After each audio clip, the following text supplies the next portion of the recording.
I'm here to talk about success.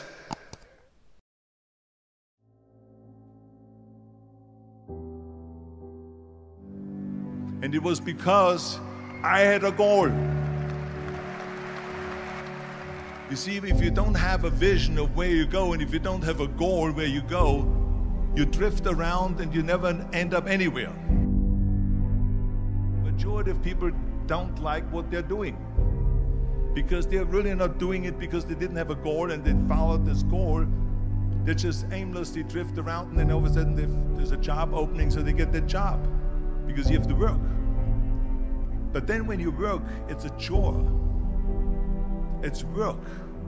It's not fun. So if you think about, only a quarter of the people really enjoy what they're doing in life. So people always ask me, when they saw me in the gym in the pumping iron days, they say, why is it that you're working out so hard? 5 hours a day, 6 hours a day, and you have always a smile on your face. The others are working out just as hard as you do, and they look sour in the face. Why is that? And I told people all the time, I said, because to me, I'm shooting for a goal. In front of me is the Mr. Universe title. So every rep that I do gets me closer to accomplishing that goal, to make this goal, this vision, turn into reality. Every single set that I do, every repetition, every weight that I lift will get me a step closer to turn this goal into reality. So I couldn't wait to do another 500-pound squat. I couldn't wait to do another 500-pound bench press. I couldn't wait to do another 2,000 reps of sit-ups. I couldn't wait for the next exercise. So let me tell you something, visualizing your goal and going after it makes it fun. You've got to have a purpose no matter what you do in life. You've got to have a purpose. Muhammad Ali worked his butt off, and I saw it firsthand. And I remember that there was a sports writer that was there in the gym when he was working out and he was doing sit-ups. And they asked him, how many sit-ups do you do? And he said, I don't start counting until it hurts. Now think about that. He doesn't start counting his sit-ups until he feels pain. That's when he starts counting. That is working hard. And so you can't get around the hard work. It doesn't matter who it is. Work your ass off. There is no magic pill. There is no magic out there. You cannot get around. You have to work and work and work. Make sure of this and make sure of that and all that stuff. So it's work. And it drives me crazy when people say that they don't have enough time to go to the gym for 45 minutes a day and work out. Or to do something for 45 minutes to an hour a day to improve. If it is physically improve or if it is mentally to improve. Imagine you read 1 hour a day about history. How much you will learn after 365 hours. In 1 year. Think about if you study about the history of musicians, of composers, how much you would know. Imagine if you would work on a business, on some business that you want to develop every day for an hour. Imagine how further along you will go and get. So it drives me nuts because when people say we don't have the time, we have 24 hours a day. We sleep 6 hours a day, so that gives you still 18 hours.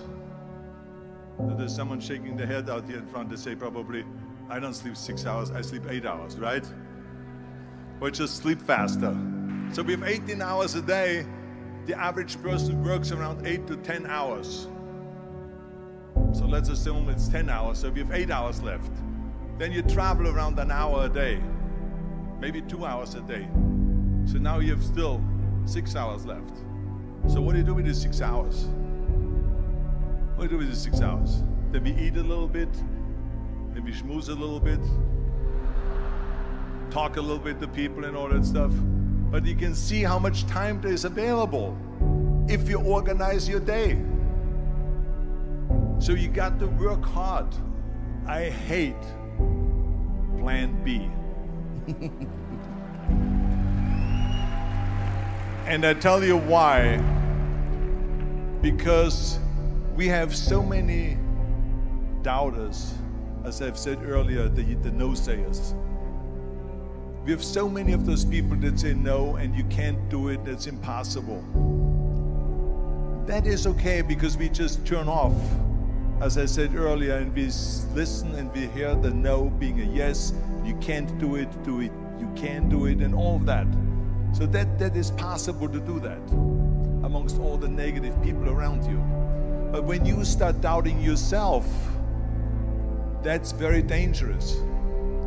Because now what you're basically saying is that if my plan doesn't work, I have a fallback plan. I have a plan B. And that means that you start thinking about plan B, and every thought that you put into plan B, you're taking away now that thought and that energy from plan A.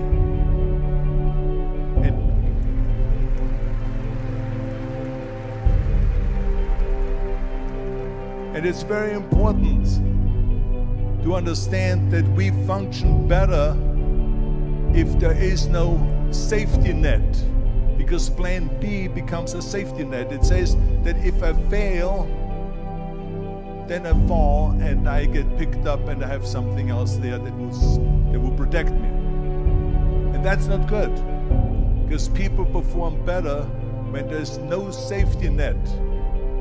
People perform better in sports and everything else if you don't have a plan B. I'm telling you, I've never ever had a plan B. I say I made a full commitment that I'm gonna go and be a bodybuilding champion. I made a full commitment that I'm gonna be in America.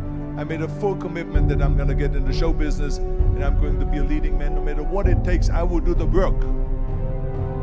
I will do the work over and over and over until I get it. And the same was in politics, in everything like that. So to me, it is very dangerous to have a plan B, because you're cutting yourself off from the chance of really succeeding. And the reason, one of the main reasons why people want to have a plan B is because they are worried about failing. What is if I fail, then I don't have anything else? Well, let me tell you something. Don't be afraid of failing, because there's nothing wrong with failing. You have to fail in order to climb that ladder. There's no one that doesn't fail. Michael Jordan said in one of his interviews, when they said, "You're unbelievable, you're the greatest basketball player of all times." I mean, tell me about that. And he says, "Well, you're just mentioning the successes." But he says, "For me to become the greatest basketball player, I missed 9,000 shots when I was playing basketball at the NBA games." So during these games that he was so successful, he missed 9,000 shots. Does it make him a failure? No. He's one of the greatest basketball players of all times, but he failed 9,000 times. Do you get it? We all fail. It's okay.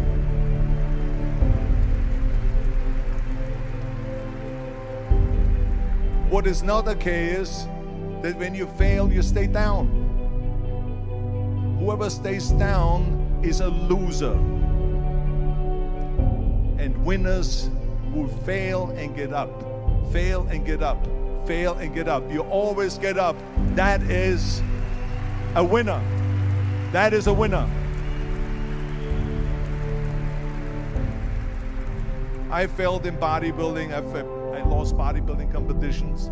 I lost powerlifting competitions. I lost weightlifting competitions.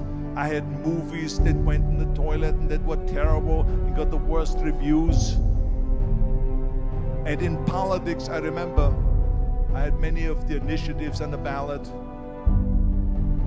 and we lost. My approval rating in California went down to 28%. And then it went back up again, and they won again the governorship. Hey, we all lose. We all have losses. This is okay. And this is why I say don't be worried about losing, because when you're afraid of losing, then you get frozen. You get stiff, you're not relaxed. You got to be, in order to perform well in anything, if it's in boxing or if it is on your job or with your thinking, is only happening when you relax. So relax. It's okay to fail.